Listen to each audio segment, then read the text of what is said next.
नमस्कार, बहुत स्वागत। अढ़ाई का अड्डा की शुरुआत एक फुफकारते हुए खबर के साथ। मध्य प्रदेश विधानसभा का बजट सत्र चल रहा है। बजट सत्र के दूसरे दिन कांग्रेस विधायकों ने अनोखा प्रदर्शन किया। पहले दिन भी ऐसा ही प्रदर्शन किया था। कांग्रेस के विधायक प्लास्टिक के सांप लेकर विधानसभा में पहुंचे, गांधी प्रतिमा के सामने बेरोजगारी को लेकर प्रदर्शन किया।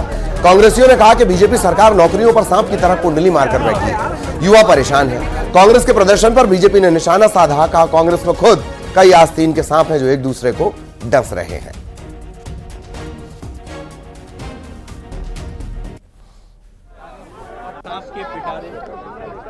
मध्य प्रदेश में कल काला नकाब और आज टोकरी में सांप। इसी तरह से कांग्रेस लगातार प्रदर्शन कर रही है। कल सड़क पर भी प्रदर्शन किया गया था और आज सांप वाला प्रदर्शन।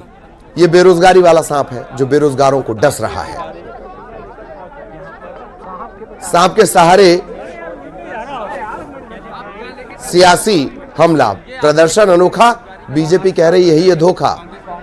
रामेश्वर शर्मा ने कहा कांग्रेस में खुद कई आस्तीन के सांप हैं। ऐसा नहीं है कि सिर्फ सांप लेकर पहुंचे थे बेरोजगारी वाला, सूखी बर्बाद हो चुकी फसलें लेकर भी एक विधायक पहुंचे थे, केवलारी के विधायक रजनीश। उन्होंने कहा गेहूं है, गेहूं की फसल है, फसल में बाली है, बाली में दाना नहीं है। बाली में दाना क्यों नहीं है? क्योंकि नहर से पानी किसानों को मिल नहीं रहा।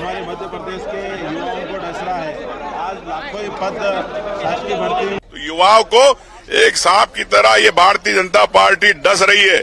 उन युवाओं को अगर आप चाहते हैं कि नौकरी देना तो तत्काल सरकार को घोषणा करना चाहिए। ये भारतीय जनता पार्टी की सरकार ये सांपनाथ है।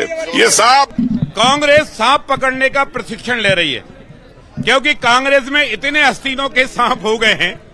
जैसे मैंने कहा कि जीतू पटवारी जी उमंग सिंगार को डस रहे हैं, उमंग सिंगार दिग्विजय सिंह जी को डस रहे हैं, दिग्विजय सिंह जी कमलनाथ जी को डस रहे हैं, कमलनाथ जी राहुल गांधी जी को डस रहे हैं, और राहुल भैया वगैरह ये तो सब परेशान है। अरुण यादव जी का तो पता ही नहीं है। इसलिए कांग्रेस पहले नकली सांप पकड़ने का प्रशिक्षण कर रही है। तो ये दोनों ही पार्टियों के रिएक्शन आपने सुने। और मध्य प्रदेश विधानसभा का बजट सत्र चल रहा है। कल बजट आना है। तकरीबन 1 लाख करोड़ का यह बजट आ सकता है। विपक्ष को अपनी मौजूदगी दिखानी है और सरकार अपनी रणनीति तैयार कर रही है। आज बीजेपी विधायक दल की बैठक भी होनी है।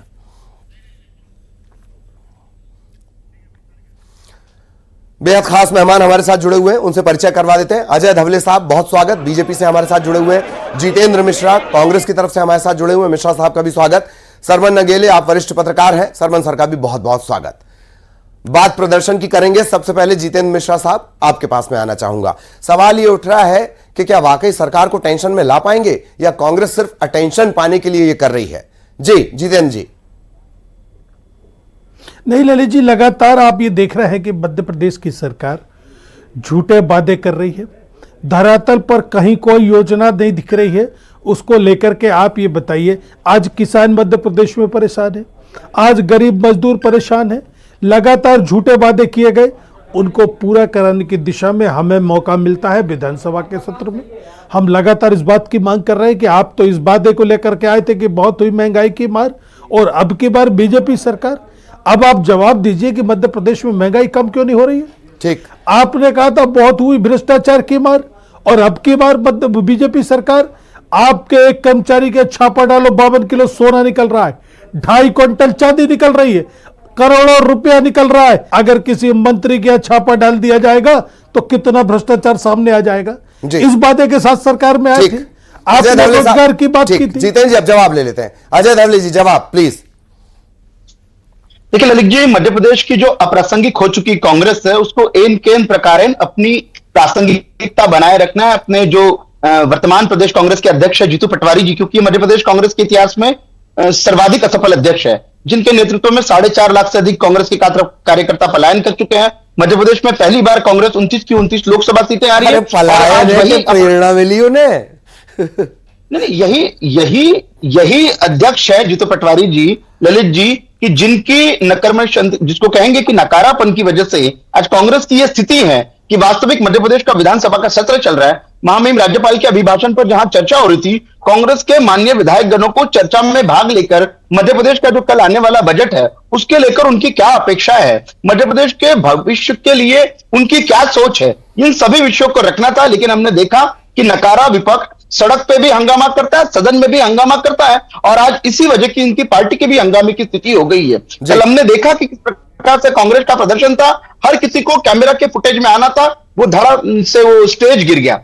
ये कांग्रेस की सिर्फ आज परिस्थिति जो है ललित जी, वो सिर्फ फोटो में आना है, हर किसी को चर्चा में बने रहना, लेकिन किसको संगठन के लिए काम नहीं करना, ना किसी को मध्य प्रदेश की जनता के हित के मुद्दे उठाना। ठीक ठीक, मिश्रा साहब आपसे मैं जवाब लूंगा, उससे पहले सरमन सर हमारे साथ जुड़े हुए हैं। सरमन साहब, सबसे पहले तो एक सर आपका एक क्विक कमेंट हो जाए, जो भी आपने विधानसभा में 2 दिन में देखा है। कल नकाब था, आज सांप है सर। देखिए माननीय ललित जी, मध्य प्रदेश विधानसभा में मुख्य विपक्षी दल इंडियन नेशनल कांग्रेस के नेता प्रतिपक्ष उमंग सिंगार और कांग्रेस के विधायकों का आज का जो आचरण है, और कल महामहिम राज्यपाल के अभिभाषण के दौरान की सदन के अंदर करें, आज का जो आचरण बाहर हुआ, तो उसमें कुछ मजबूती कांग्रेस को मिलेगी और वो एक प्रभावी तरीके से उनकी बात सदन के पटल पर और विधानसभा की कार्रवाई में दर्ज होगी। ठीक, लेकिन बाहर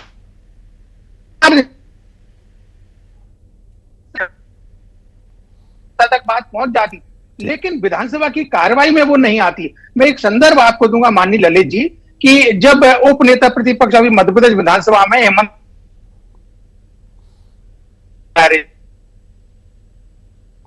ठीक है, मैं ये बड़ा इंपॉर्टेंट पॉइंट है, आपकी आवाज कुछ कट के आ रही है, हमारी टेक्निकल टीम देख रही है, मैं फिर से आपसे ये जवाब लूंगा। जितेंद्र मिश्रा साहब जवाब दें जो भी कुछ अजय धवले साहब ने कहा था।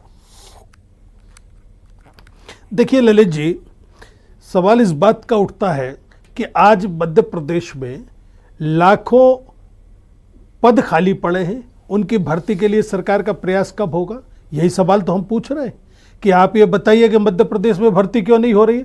लाखों युवा नौकरी की तलाश में घूम रहा है, आपके सरकारी पद खाली पड़ा है, बैकलॉग खाली पड़ा है, बल्लभ भवन आधे से ज़्यादा खाली हो गया। जब मंत्रालय में पोस्टिंग नहीं है, मंत्रालय आधे से ज़्यादा खाली पड़ा है, तो ये सरकार किसके भरोसे चला रहा है, ये पूछने की बात बनती है कि नहीं बनती। अभी आपने देखा ललित धवले जी ने जीतू पटवारी पर नेतृत्व पर शंका प्रकट कर दी। जीतू पटवारी जी के नेतृत्व में 1.5 लाख की लीड बुधनी की 13,000 पर आकर के सिमट गई। जीतू पटवारी जी का नेतृत्व पर सवाल उठा रही है, इनको शर्म आना चाहिए। जीतू पटवारी जी के नेतृत्व में आपने देखा विजयपुर में भारतीय जनता पार्टी की सारी ताकत, सरकार की सारी ताकत, सारे संसाधन, दल बल बहुबल सबका उपयोग करने के बाद भारतीय जनता पार्टी की सीट क्यों हार गई, मंत्री को क्यों हारना पड़ा, यह बताता है कि कहीं ना कहीं आपकी जड़ें खोखली हो गई, आपके वादों पर जनता को भरोसा नहीं रहा। आज हम यही सवाल पूछ रहे हैं कि लगातार मध्य प्रदेश पर कर्जा सा कर्जा लिया जा रहा है, इसका उपयोग क्या किया जा रहा है। देखिए एक नई चीज बताऊं मैं ललित जी, ऑडिटर जनरल की रिपोर्ट पढ़ी है जो अभी आई है, वो ये कह रही है कि मध्य प्रदेश सरकार को ना बजट बनाना आता है, ना वित्त का प्रबंधन करना आता है। इससे बड़ी और टिप्पणी अब धवले साहब से जवाब ले लेते, बहुत सारी बातें होंगी। धवले साहब, सिंपल सा सवाल है, नौकरी, जवाब में आप गिना रहे हैं कि कहां कहां आस्तीन के सांप हैं। सिंपल सी बात है, नौकरी को लेकर सवाल पूछा गया है, बेरोजगारी को लेकर। जी ललित जी, मुझे लगता है कांग्रेस की यही दिक्कत है। कल महामहिम राज्यपाल जी महोदय का जो अभिभाषण हुआ, उससे मध्य प्रदेश के अगले फाइनेंशियल ईयर का रोड मैप आपको समझ में आएगा कि किस प्रकार से नौकरियों का प्रोविजन करने वाला है, मध्य प्रदेश का बजट कितना ग्रो करने वाला है। ये सारी बातें महामहिम राज्यपाल जी के अभिभाषण में थी। यदि कांग्रेस सीरियसली उस अभिभाषण का अध्ययन कर लेती, ठीक है उन्होंने सत्र अटेंड नहीं किया, ना सीरियसली उस भाषण को सुना, लेकिन अध्ययन यदि कर लेती जो पब्लिक डोमेन में विधानसभा के पटल पे मौजूद है, मुझे लगता है कांग्रेस के इन सारे प्रश्नों का उत्तर मिलता। और मुझे लगता है अभी 24 घंटे से भी कम का समय बचा है, कल मध्य प्रदेश का बजट आने वाला है और 2024-25 फाइनेंशियल ईयर का बजट और 2025-26 फाइनेंशियल ईयर का बजट, ये मध्य प्रदेश के विकास के लिए हमने कहा है कि कैपिटल एक्सपेंडिचर, जो मेरे मित्र जितेंद्र जी प्रश्न पूछ रहे हैं कि मध्य प्रदेश में बजट का एक्सपेंसेस कहां हो रहे हैं, तो मध्य प्रदेश का आप 2003 और 2004 का हम बजट आपको गिना दे जहां पे नगण्य खर्चा होता था कैपिटल एक्सपेंडिचर के लिए, जिसको हम कहते हैं अधोसंरचना का विकास, तो मध्य प्रदेश में विगत 20 वर्षों में भारतीय जनता पार्टी की सरकारों ने जो कैपिटल एक्सपेंडिचर किया, आज मध्य प्रदेश में चमचमाती सड़कें हैं, सिंचाई की व्यवस्था है, बिजली सरप्लस है, ये सारे उसी खर्चे से हुआ है। दूसरा आप जो प्रश्न रखे कि मध्य प्रदेश की सरकार, धवले साहब, मैं सरमन सर के पास भी जाना होगा। आपने सड़क की बात अच्छी की, पर जो मिसरौद अब्दुल्लागंज के पास फ्लाईओवर बना हुआ है ना, वो चलती सड़क धंस जाती है। मेरे सामने ही धंस गई थी, इस वजह से थोड़ा स्पीड मेरी स्लो रहती है। सरमन सर प्लीज कंटिन्यू, आप कुछ बोल रहे थे। देखिए ललित जी, मैं ये बता रहा था कि जब सत्यदेव कटारे जी नेता प्रतिपक्ष थे कांग्रेस की मध्य प्रदेश विधानसभा में, तो उनको लगा कि उनकी बातें सुनी नहीं जा रही, तो वो विधानसभा के सदन के अंदर धरने पर बैठ गए थे। 2 रात, सर्दियों का समय था। हाँ। तो वहां रजाई गद्दे सारी चीजों की व्यवस्था हुई और फिर अंततः सरकार ने उनकी बात मानी और फिर उस पर चर्चा हुई। तो मेरा यहाँ ये कहना है कि आपके पास अवसर बहुत हैं।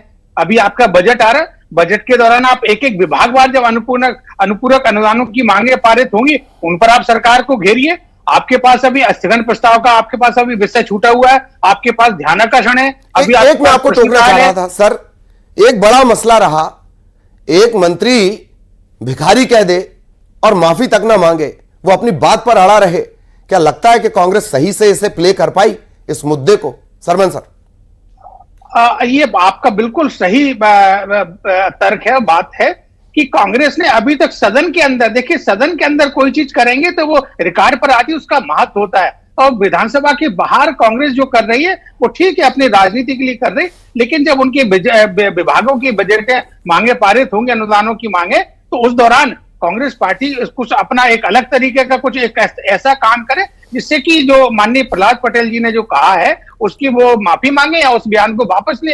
लेकिन कांग्रेस के पास में समस्या ये है कि कांग्रेस के पास एकजुटता का अभाव है। हालांकि कांग्रेस मेहनत कर रही है, कल भी अच्छा प्रदर्शन किया। एक दो चीज और मैं माननीय ललित जी कहूंगा कि आज मध्य प्रदेश विधानसभा में उप मुख्यमंत्री और राज्य के वित्त मंत्री जगदीश देवड़ा जी ने आर्थिक बजट 2023-24 पे आर्थिक सर्वेक्षण 2023-24 पेश किया है, नहीं 24-25 पेश किया है। उसमें इस बात का उल्लेख है कि सकल घरेलू जो उत्पाद है उसको आने वाले वर्षों में 28-29 तक दोगुना करने का लक्ष्य उन्होंने रखा है। अब ये सरकार तो अपना काम कर रही है, सारी चीजें कर रही है वो, लेकिन विपक्ष जो है ना, यदि हाउस के अंदर बहुत प्रभावी तरीके से, जैसा कि मैंने संदर्भ दिया है जी, ये आपने बहुत मार्के की बात कही कि जब आपके पास तथ्य नहीं रहेंगे तो तर्कपूर्ण तरीके से फाइट कर कैसे पाएंगे। जितेंद्र मिश्रा साहब, अगर सदन ही अटेंड नहीं होगा, हम आंकड़ों की बात नहीं करेंगे, तथ्य ही नहीं रखेंगे, तो सरकार के लिए इससे ज्यादा आसान क्या होगा? जितेंद्र जी। नहीं ललित जी, आप ये देखिए कि हमारी पहली मांग है कि मध्य प्रदेश में भर्ती क्यों नहीं चालू हो रही है। मध्य प्रदेश, सरवन नगेले जी बैठे हैं, उनके पास पत्रकारिता का लंबा अनुभव है। 50% नियुक्तियां बल्लभ भवन में खाली हो गई, सरकार कैसे चलाएंगे? अगर यह मुद्दा भी आपको लगता है कि प्रभावशाली मुद्दा नहीं है, तो मुझे समझ में नहीं आता कौन सा मुद्दा इस प्रदेश में प्रभावशाली होगा। इस प्रदेश में बेरोजगारी का यह आलम है कि आपने देखा आत्महत्या के कगार पर नौजवान खड़ा हुआ है। लॉ एंड ऑर्डर की ललित जी ये स्थिति, 18 महिलाओं के साथ प्रतिदिन बलात्कार हो रहे। अगर ये सरकार को लगता है यह भी प्रभावी मुद्दा नहीं है, तो प्रभावी मुद्दा कौन सा होगा? मुझे समझ में नहीं आ रहा है। किसान की फसल का मूल्य नहीं मिल रहा है। झूठे वादे किए गए कि 2700 रुपए क्विंटल में गेहूं, 3100 रुपए क्विंटल में धान खरीदी जाएगी, 3000 रुपए लाडली महिलाओं के खाते में भेजे जाएंगे। ठीक, 6,000 रुपए सोयाबीन का दिया। धवले साहब, बेरोजगारी, अब अगर इस पर काम नहीं होगा और हम इसको लेकर के बात करेंगे तो कह रहे मुद्दे नहीं इनके पास। जितेंद्र जी, बस एक मिनट। धवले साहब, क्या बात याद दिलाई इन्होंने? लॉ एंड ऑर्डर, बेरोजगारी और लाडली लक्ष्मी। कितने हैरत की बात है कि जहां से लाडली लक्ष्मी योजना का जन्म हुआ, उसके बाद सभी राज्यों ने ज्यादा पैसे दिए या पैसे देने का ऐलान कर दिया। एमपी अब तक 3000 तक नहीं पहुंचा है। धवले साहब, को सम्मान निधि देना, ये भारतीय जनता पार्टी का संकल्प है। अभी 1250 रुपए की सम्मान निधि लाडली बहनों के खाते में जाती है। आप निश्चित रूप से इस बात के प्रति आश्वस्त रहिए, 2023 में लिया हुआ संकल्प 2028 तक का संकल्प है वो। तो भारतीय जनता पार्टी और माननीय मुख्यमंत्री जी बार बार ये स्पष्ट कर चुके हैं। जो कांग्रेस पहले के आपने देखी कि पिछले वर्ष का बजट सत्र चला लीजिए, कांग्रेस का स्टेटमेंट है कि लाडली बहना योजना बंद होने जा रही है। ये कांग्रेस यही नहीं, अन्य राज्यों में भी विधानसभा के चुनाव में कांग्रेस ने यही प्रचार किया, लेकिन मध्य प्रदेश सरकार ने इस योजना को अनवरत शुरू किया और प्रत्येक माह की एक डेफिनेट तारीख को उन बहनों के खाते में पैसे जाते हैं। अब लॉ एंड भारतीय ऑर्डर जनता प्लीज। पार्टी ने जो law and order, Ajay Dhawale साहब। देखिए, लॉ एंड ऑर्डर के लिए यदि मुझे लगता है कांग्रेस से हमें सीखना पड़े तो ये हमारे लिए भी नाकाफी है। मध्य प्रदेश की सरकार इस बात के प्रति मध्य प्रदेश की जनता को आश्वस्त करती है कि जब जब कानून कोई भी रहे, चाहे वो पक्ष का रहे विपक्ष का रहे, जिसने भी कानून अपने हाथ में लिया है उसके विरुद्ध न्याय संगत कार्रवाई हुई है। कल आप मऊ का ही उदाहरण देख लीजिए, इधर भारत मैच जीतता है और कुछ तथाकथित लोग वहां विध्वंस फैलाने का प्रयास करते हैं। मध्य प्रदेश की सरकार ने कड़ाई के साथ में उनके साथ में कार्रवाई की, लेकिन ये कौन लोग हैं ऐसे विध्वंसक तत्वों का भी समर्थन करते हैं? कौन इस पर राजनीति ला लेता है? हमने ऐसे अनेक उदाहरण देखे हैं जहां भारतीय जनता पार्टी की सरकारों ने लॉ एंड ऑर्डर को मेंटेन करने के लिए रसूखदारों के विरुद्ध कार्रवाई की है। ये वही कांग्रेस है, वो जाके खड़ी होती है और कहती है कि देखिए धर्म विशेष को या पंथ विशेष को या वर्ग विशेष को टारगेट करने के प्रयत्न हो रहे हैं। तो जब भारतीय जनता पार्टी की सरकार कानून और सुव्यवस्था को क्रियान्वयन का विषय आएगा तब सभी के विरुद्ध निष्पक्षता के साथ में काम। ठीक ठीक ठीक, सरमन सर आपके पास में आ रहा हूं। तमाम जो आरोप है ये लॉ एंड ऑर्डर को लेकर, बेरोजगारी को लेकर, लाडली लक्ष्मी को लेकर, मुद्दे सही है, क्या सरकार से जवाब वाकई मिल रहा है, आपको लगता है? देखिए माननीय ललित जी, बात सही है कि सरकार जवाब तो देती है, लेकिन वो जवाब अपने अनुकूल देती है। वो विपक्ष जो मुद्दे उठाते उनके अनुकूल नहीं देती। जैसे कि मध्य प्रदेश के मुख्यमंत्री डॉक्टर मोहन यादव जी ये कहते हैं कि जीआईएस हमने किया है, करोड़ों का इन्वेस्टमेंट के वहां पे एमओयू साइन हुए, उससे रोजगार मिलेंगे। और ये बात भी सही है, उनका ये तर्क भी सही है कि सारे लोगों को नौकरियां तो नहीं दी जा सकती। 1 लाख नौकरियों की उन्होंने घोषणा की है, जिसकी वैकेंसी जो है ना वो लगातार उसकी ओपन करते जा रहे हैं। तो एक समय प्रक्रिया तो लगती है नौकरियों में मिलने में, लेकिन ये बात बिल्कुल सही है कि लॉ एंड ऑर्डर जो है ना मध्य प्रदेश में, हालांकि उत्तर प्रदेश और बिहार जैसा तो नहीं है, ठीक है, लेकिन उसमें भी सुधार करने की जरूरत है। और साथ में लाडली बहना का अभी, हालांकि अभी संकल्प पत्र को पूरा होने में भी समय है, लेकिन यदि आपको देना है तो तुरंत दीजिए ना। आप पहले 200 बढ़ाएंगे, फिर 500, फिर 1000, फिर 3000 पे ले जाएंगे। आप तत्काल करें उनका, यदि आपको लगता है कि ये इस योजना ने गेम चेंजर का काम किया हमारी सरकार। गेम चेंजर रही है। और सबसे बड़ी बात कि छत्तीसगढ़ छोड़ दिया जाए, वहां 1000 रुपए मिलता है, बाकी सभी राज्यों में या तो ज्यादा अमाउंट का ऐलान किया गया है और या फिर ज्यादा अमाउंट देना शुरू कर दिया गया है। जितेंद्र मिश्रा साहब, जवाब आपने भी सुने जो आपके मुद्दे थे उन्हें लेकर धवले साहब के, प्लीज। देखिए ललित जी, मेरी बातों पर हस्ताक्षर कर दिए हैं सरमन नगेले जी ने। सरमन नगेले जी किसी राजनीतिक दल से नहीं आते, लेकिन उन्होंने स्पष्ट कर दिया कि विपक्ष के जो मुद्दे हैं उनके जवाब आते हैं, लेकिन सरकार के अनुकूल होकर के आते। जो जवाब होने चाहिए वो जवाब गोलमोल ढंग से दिए जाते हैं। और यही हमारा मुद्दा है जो आप कह रहे हैं ना कि सदन में उठाया जाए। सदन में जब भी हम उठाते हैं हमें मार्शल से बाहर फेंकवा दिया जाता है। अगर हम सड़क पर जाते हैं तो हमें गिरफ्तार करा लिया जाता है। यह हिटलरशाही जो सरकार है, इसके लिए मैं आपको कितने मुद्दे गिनाऊं।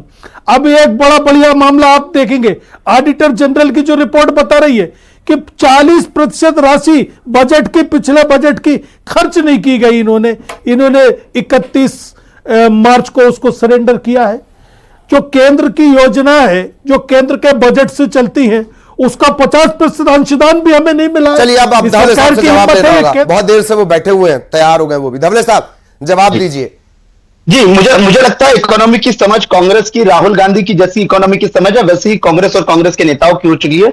मध्य प्रदेश आज कल हमारा बजट आ रहा है और इस जो हमारा एनुअल फाइनेंशियल स्टेटमेंट है उस बजट के माध्यम से आपको ये सारे आंकड़े जो आप गिना रहे हैं कि मध्य प्रदेश में कितना प्रोविजनिंग 2024-25 के फाइनेंशियल ईयर में किया गया था, 25-26 का क्या फाइनेंशियल प्रोविजन है, कितना यूटिलाइजेशन हुआ है, ये जितेंद्र जी कल सदन पे सबके समक्ष, सदन के माध्यम से सबके समक्ष आएगा। आज मूल विषय यह है कि वो मध्य प्रदेश जहां से हमने उठाया था, जिसका 3.5 लाख के आसपास जीडीपी हुआ करता था, आज 15 लाख के आसपास मध्य प्रदेश का जीडीपी है। 4 लाख करोड़ रुपए का मध्य प्रदेश का कल बजट आने वाला है।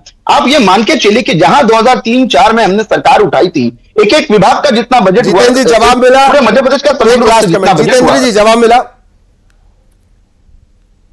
संतुष्ट नहीं हुए इनके जवाब से। 3,86,685 करोड़ रुपए का बजट है, 24,000 करोड़ रुपए हमें प्रतिवर्ष ब्याज देना पड़ रहा है। एक तो इनका विभाग ऐसा है जहां 8 करोड़ रुपए प्रतिदिन हमको ब्याज देना पड़ रहा है। आपको पता है मध्य प्रदेश के जीएसडीपी कितना लोन लेना परमिट करता है? जितेंद्र जी, मध्य प्रदेश के जीएसडीपी के हिसाब से मध्य प्रदेश को केंद्र सरकार से कल बजट के बाद फिर मिलते हैं। राशि आई है। कल बजट के बाद फिर मिलते हैं। मैं आप दोनों को रोकना चाह रहा हूं, वक्त इतना ही था हमारे पास। बहुत धन्यवाद आप दोनों का। सरवन सर भी हमारे साथ लगातार बने रहे, उनका भी बहुत धन्यवाद। हालांकि सवाल अभी भी बाकी थे, लेकिन